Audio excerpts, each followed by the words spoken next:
আসসালামু আলাইকুম, সবাই কেমন আছেন? এখন বাজে সকাল ৬টা, অথচ মনে হচ্ছে দুপুর ১২টা বাজে। এরকম গরম লাগছে আর খারাপ লাগছে। সকালে এভাবে চুলার পাশে থাকলে মনে হয় আরও একদম যন্ত্রণাটা অনেক বেশি মনে হয়। কারণ রান্নাঘরটা এখন আতঙ্কে তৈরি হয়েছে। কারণ স্বাভাবিক যে গরম ৪০-৪২ ডিগ্রি, আর চুলার পারে মনে হয় সেটা আরও বেড়ে ৫০ ডিগ্রিতে দাঁড়ায়।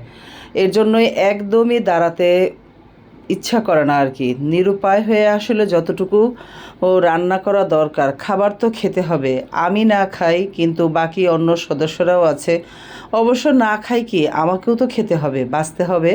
তাই রান্না অবশ্যই করতে হবে। এই যে সকালের নাস্তা সাহেবের জন্য রেডি করে দিয়েছি। এখানে সবার জন্যই সাদা রুটি বানাইনি। কে যে তেলে ভাজা রুটি খাবে, পরোটা খাবে, রুটি সব রকমই বানানো হয়েছে। এক এক জনের এক এক রকম পছন্দ।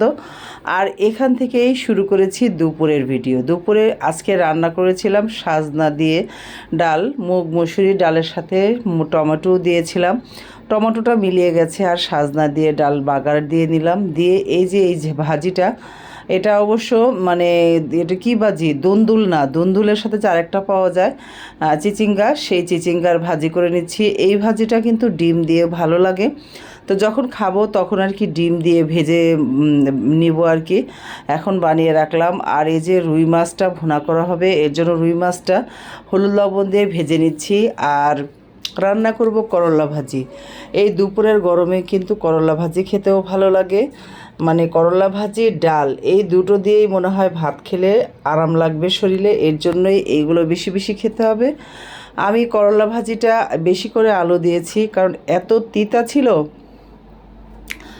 এটা ছিল অবশ্য অনেক আগের করল্লা, কয়েকটা ছিল, ৫-৬টা ছিল। তাই ভাবলাম আজকে ভাজি বানিয়ে ফেলি।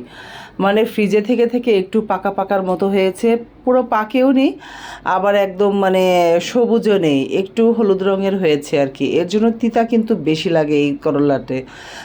সবুজ করল্লা অত বেশি তিতা লাগে না, কিন্তু এই যে একটু পাকা পাকা হয়ে আসলে বেশি তিতা লাগে। যাক, রান্নার পরে অবশ্য অনেক ভালো লেগেছে, কারণ ছোট আলু দিয়েছিলাম অনেকগুলো, সেজন্যই ভালো লেগেছে। আর রান্নাটা যত তাড়াতাড়ি হোক শেষ করে এখন শুধু রুমে যেতে পারলেই ভালো লাগবে। আর টমেটো দিয়ে রান্না করলাম রুই মাছ, একটু টকটক ঝোল করলাম। ভুনা খেতেও কিন্তু এখন ভালো লাগে না, একটু ঝোল ঝোল হলে, রসা রসা হলেই খেতে ছাবুর সুবুর করে আর কি, আমার সাহেব যেটা বলে আর কি, সেরকম খেতে ভালো লাগে।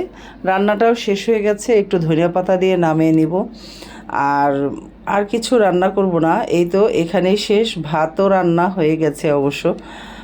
রান্নাটা শেষ করেই এখন শুধু রুমে যেতে পারলে বাঁচি আর কি।